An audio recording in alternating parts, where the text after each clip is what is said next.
Broadcasting from the business capital of the world, this is the Podcast Business News Network. And welcome back to the show. We are so excited to have our next guest joining us, Penelope Camarata, joining us here, doing amazing things as a therapeutic life coach for nonprofit business. She's here live to talk to us today about the work she's doing at Internal Consciousness. Welcome. How are you? Doing great. Thank you for having me. Well, thanks for being here. Are you currently in Philadelphia? Is that where you're based out of?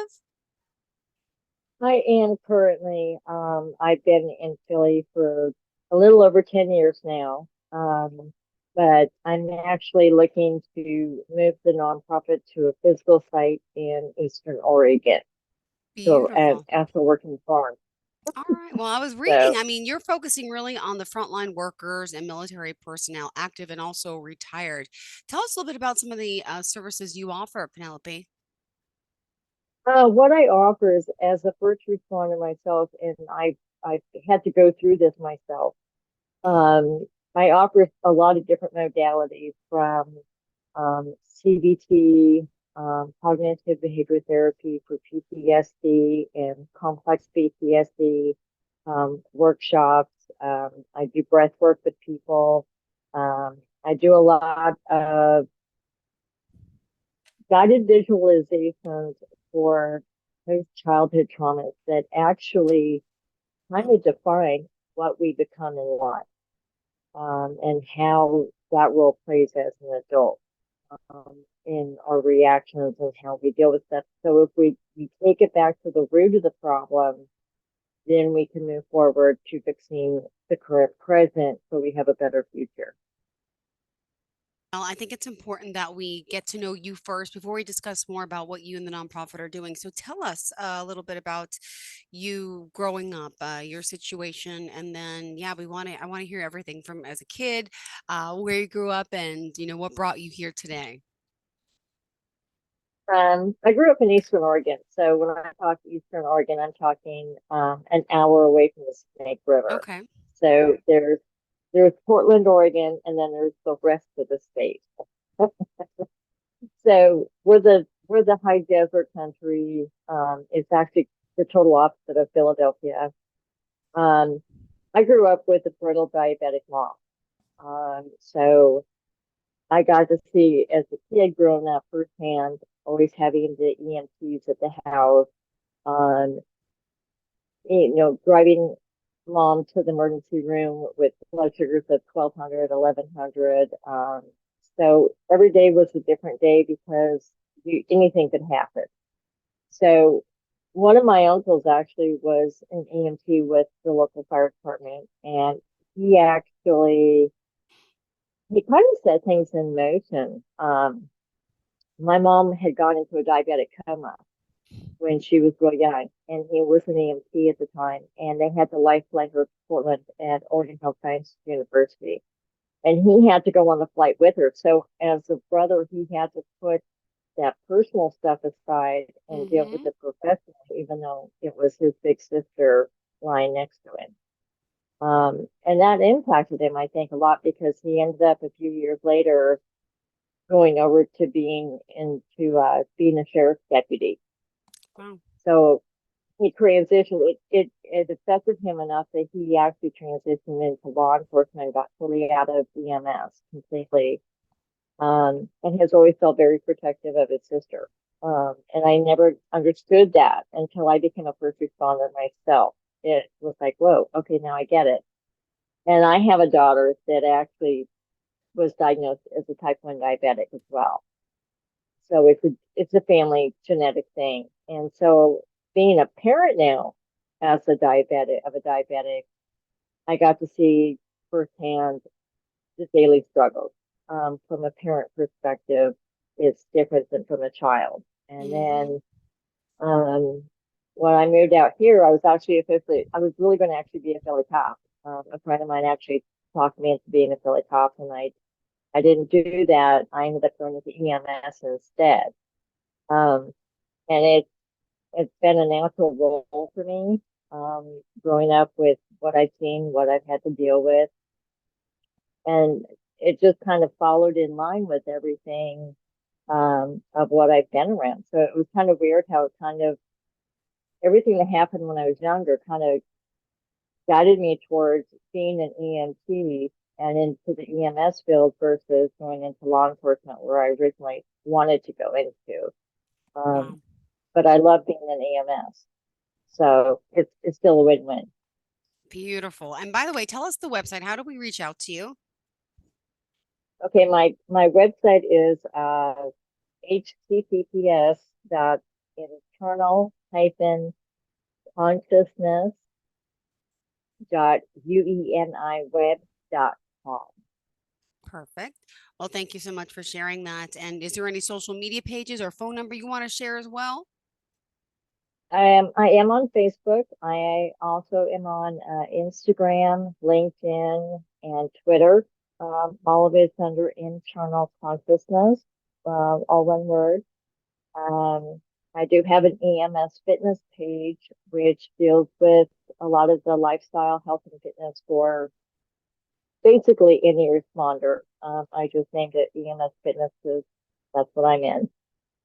So I have social media pretty much everywhere. I just started TikTok for the EMS fitness to get out videos of different health and wellness things that to get people more aware of everything that affects us mentally also starts physically.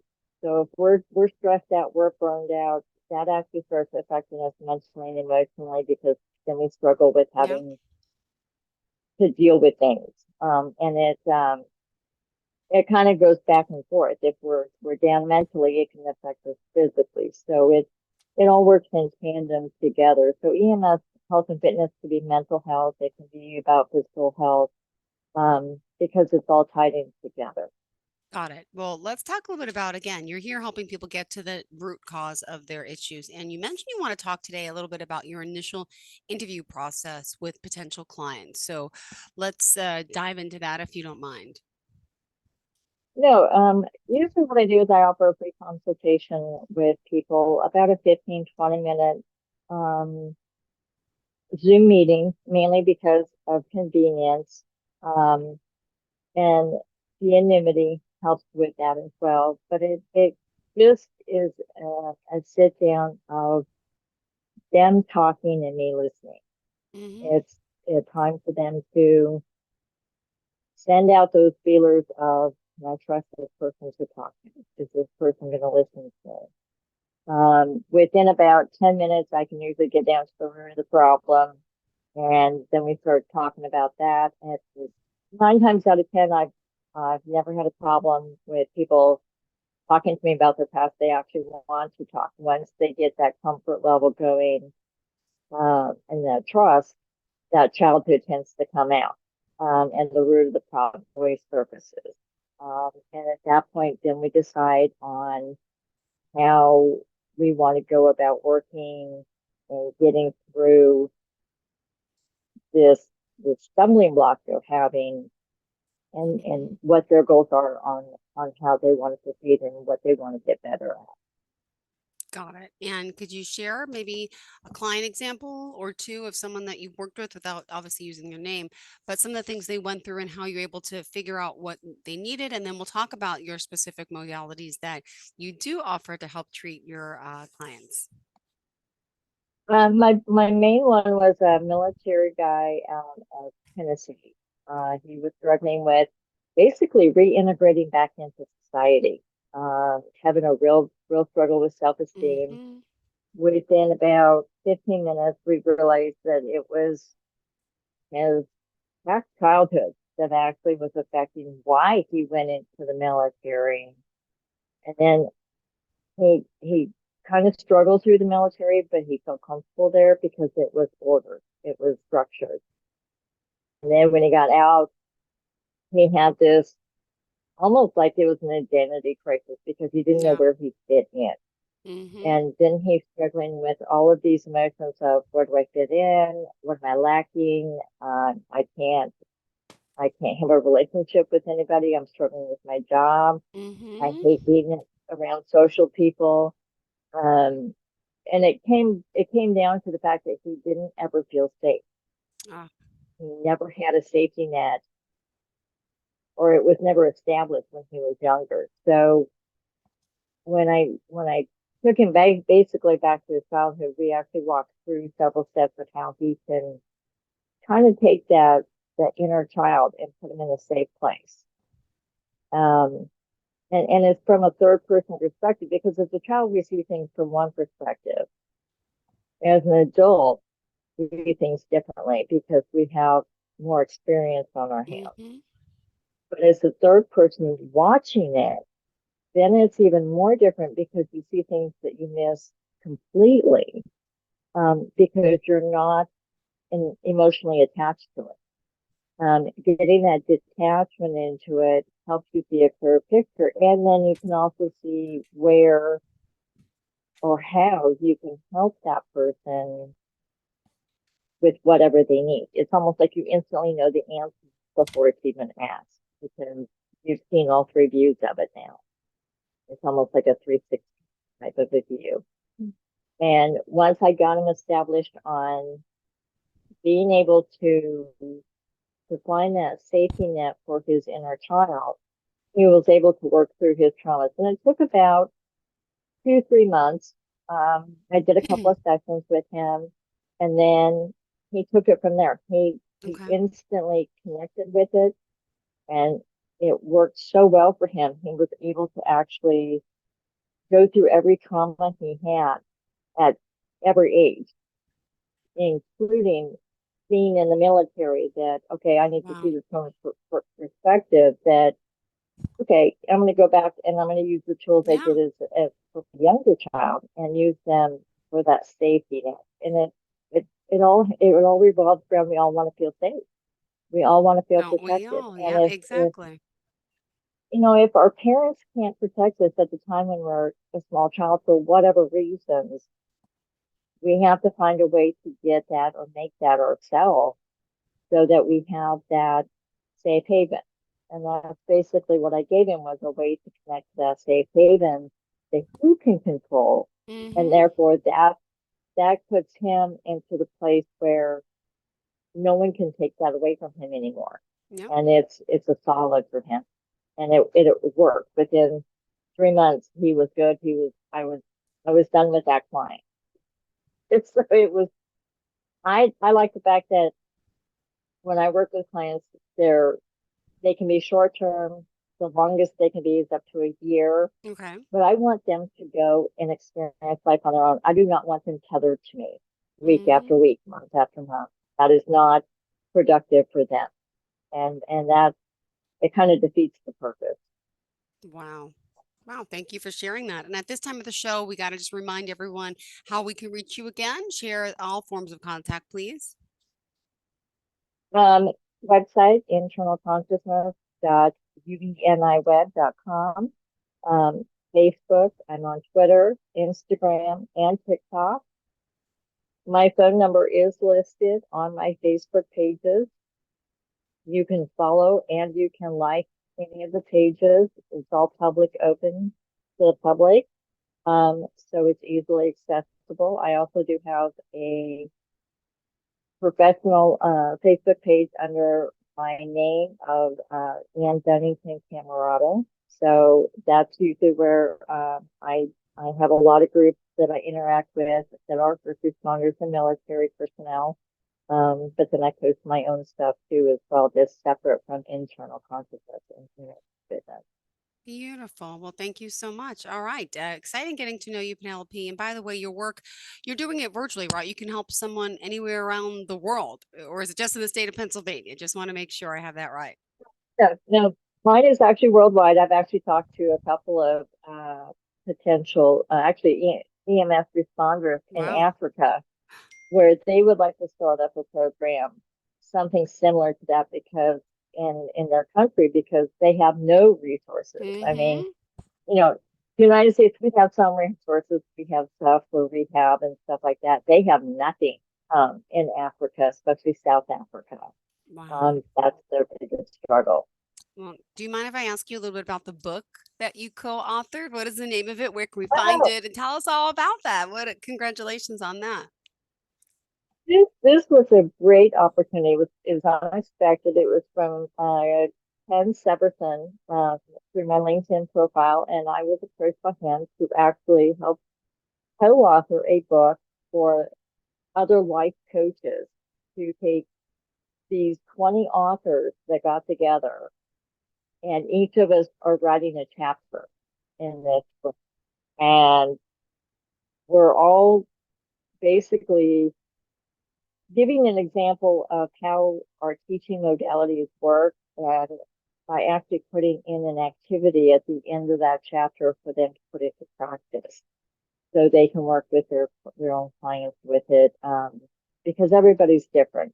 Everyone's going to be taught different, learn different, experience things different. So with this many authors, it's literally almost like an encyclopedia for life coaches to actually take something and put it into practice that they normally wouldn't see in a textbook or in a regular everyday therapy session. This is kind of like coloring outside the line, so to speak, of different coaches coming together with things that have been tried and true and have worked with almost every client. And for the life of me, I cannot think of the book's name. I That's okay. It'll it's come to us. Don't worry.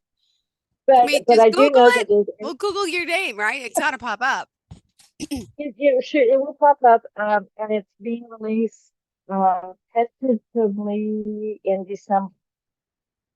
So, um, Ken Severson is the actual main author. His last name is Severson. He's wrote several other books on coaching, and this is his kind of and he's actually done this with several books. He's gotten various authors together for different topics on different books, to collaborate and kind of get like mind working together to make one successful book. So Beautiful. he knows how to do a niche, that's for sure. Awesome. Well, I also want to ask you about the programs you offer specifically. You say for PTSD and also complex PTSD. Could you just share a little bit about what technically post traumatic stress disorder is? Not everybody may know. Thank you. A lot of it is a lot of people think that it's one specific thing, and post traumatic disorder, stress disorder can be a lot of different things. It has to do with triggers. It has to do with it escalates into insomnia. It can escalate into mood disorders.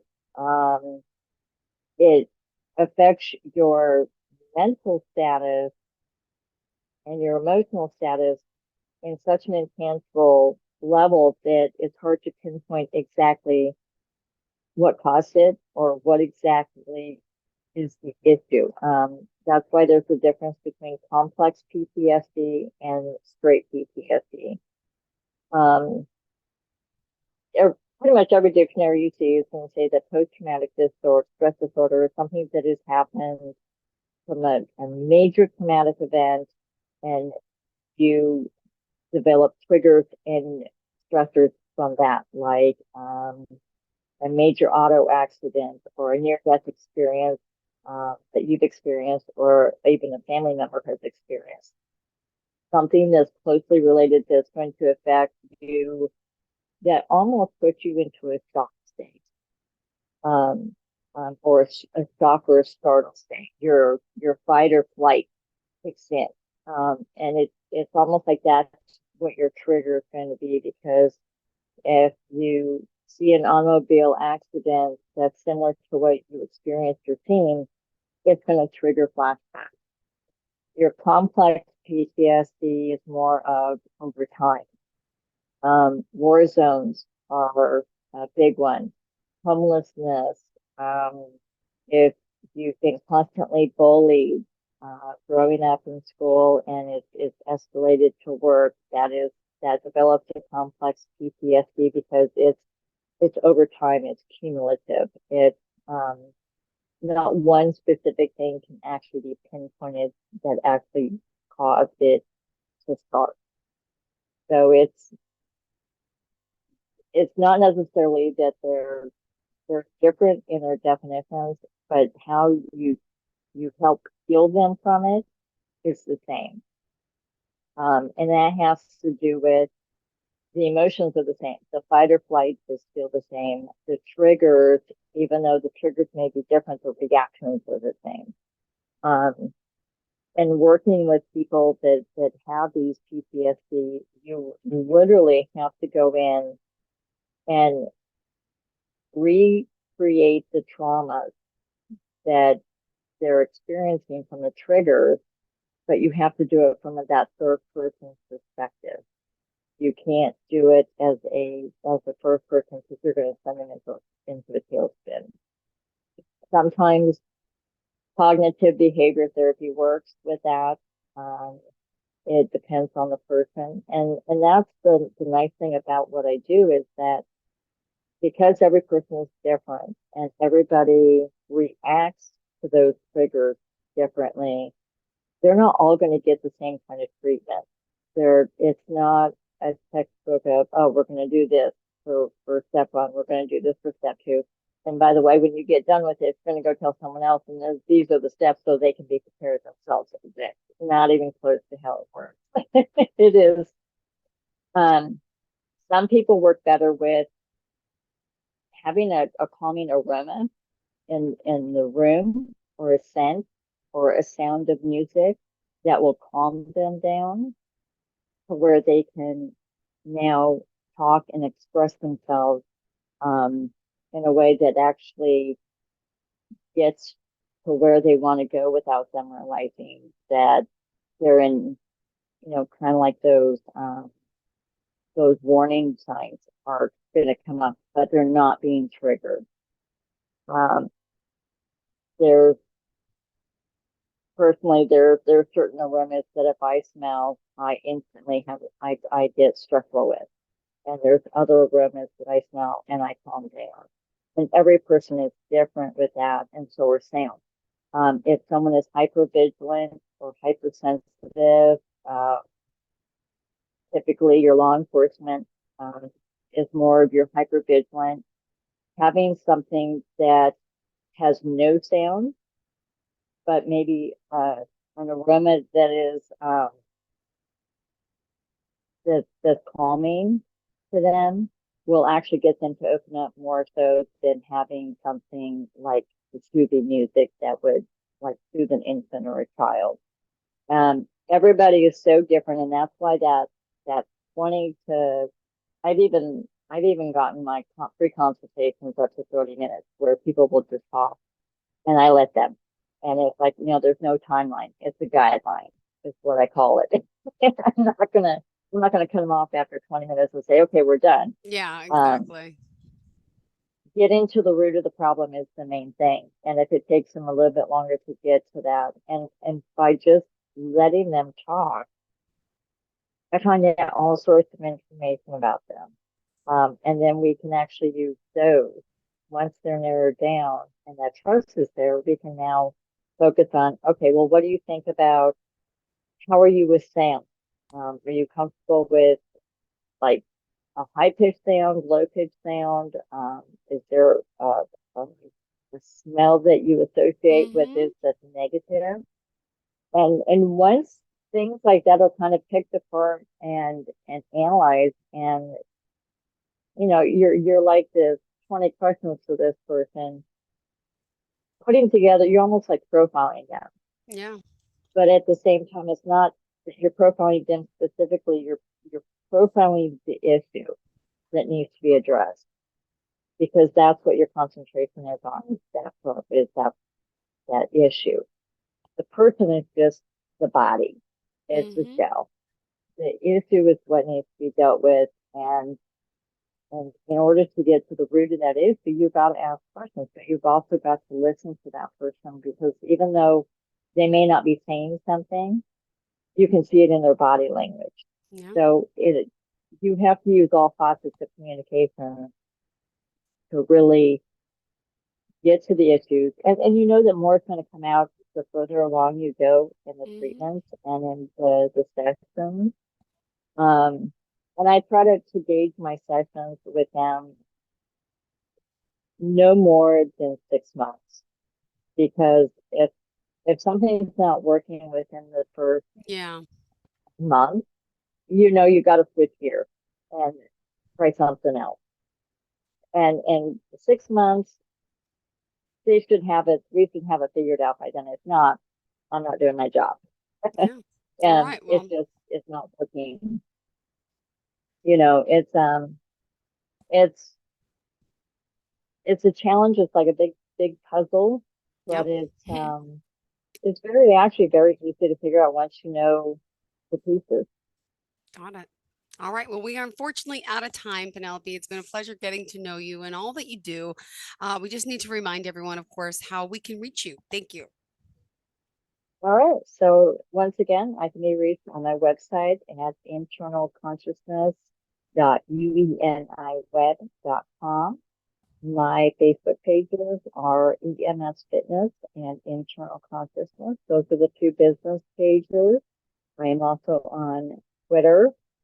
I am on Instagram, and I'm also on TikTok. Um, More to come on lots of information following Beautiful. on those, with a lot of reels and videos. Aw, And my phone number is there. They can always message me on any of those platforms as well. great. Thank you so much. Pleasure having you here and looking forward to the next time we get to connect. Congrats. Thank you for being here. Excited to get to know Likewise, you I'm and all excited. that you get to do. Thank you, Penelope, for doing what you do. Have a great day, okay? All right.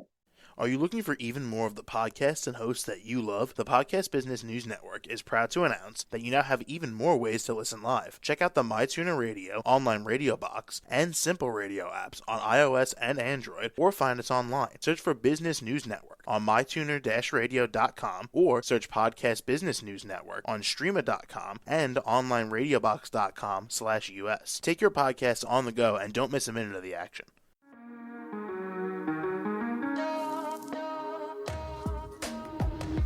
Broadcasting from the business capital of the world, this is the Podcast Business News Network. For nearly 2,000 severely injured veterans, everyday life has become filled with barriers.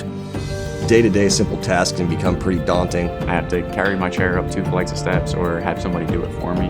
What scares me the most is just the falling. When I'm struggling with my house, I think, to have that one great barrier just knocked down, it's crucial. Home for Our Troops is a wonderful nonprofit that builds a Mortgage-free, fully adaptive, handicap-accessible house. And there's no catch. It'll be our very first home that we've ever owned. This is a game changer. This is where your life begins again. We need you to join us in completing this important mission. Please visit hfotusa.org and help build homes and rebuild lives. Because of you, everything's going to be okay.